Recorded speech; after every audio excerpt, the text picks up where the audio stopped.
Belt tightening is ahead for the district. D.C. Mayor Muriel Bowser has been warning us that next year's budget was going to be sobering, and today we learn what that meant. Layoffs and cuts to some critical programs. Let's join Delia Gonçalves live inside the Wilson building with what this tight budget means for D.C. residents. But Dee, let's start with why these cuts are needed in the first place. Yeah, the mayor says we are in this tight budget year ahead because there are a lot of factors. Remote work is still at play, impacting the downtown area with folks not returning to that area. Federal COVID assistance has gone away. And of course, the city has invested in Metro $200 million to keep the system running. Listen, we are 4 hours in to this hearing, and the mayor and her team are still being questioned about this budget. Now, as we've been explaining, there are two pools of money that we're talking about when we talk about DC's budget. First, we have $21 billion in operating costs, that's basically city services, and then we have $11.8 billion in capital funds, and that's where we see the monumental deal playing a factor. But let's go to the good news first.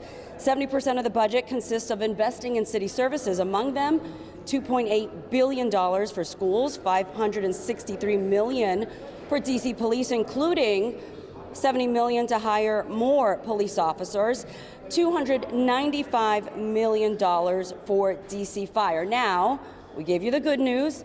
We're going to give you the bad news. Deep cuts, as we mentioned, to the Office of State Superintendent of Education, Department of Transportation. 480 DC government positions will be cut. We're told that 76 of those positions are filled right now, so that means 76 folks will be laid off. We're also seeing cuts to programs to help people afford to live in DC. Now, the mayor says the budget is balanced. She was able to do so without raising taxes, but sacrifices, she said, had to be made. Some are burdened by pessimism. I am not. I will always be responsible, and I will always be a responsible steward of taxpayer dollars. But being responsible should not prevent us from thinking big. These sacrifices need to be shared equitably. There appear to be some cuts to programs like Main Streets.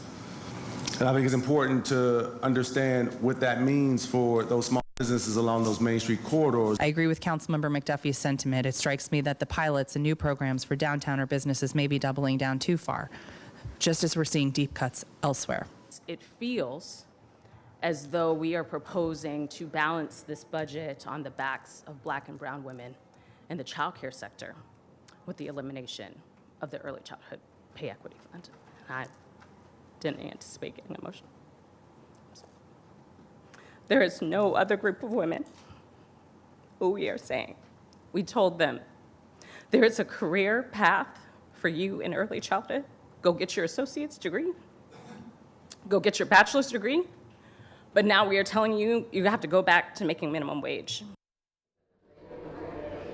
Yeah, we had to let that soundbite run. That is Councilmember Christina Henderson getting emotional that the budget calls for the proposed elimination of the Child Care Educator Pay Equity Fund. That was designed to achieve pay parity between early childhood educators and their K-12 counterparts. The mayor said that program has become unsustainable, and cutting it would save the city $70 million.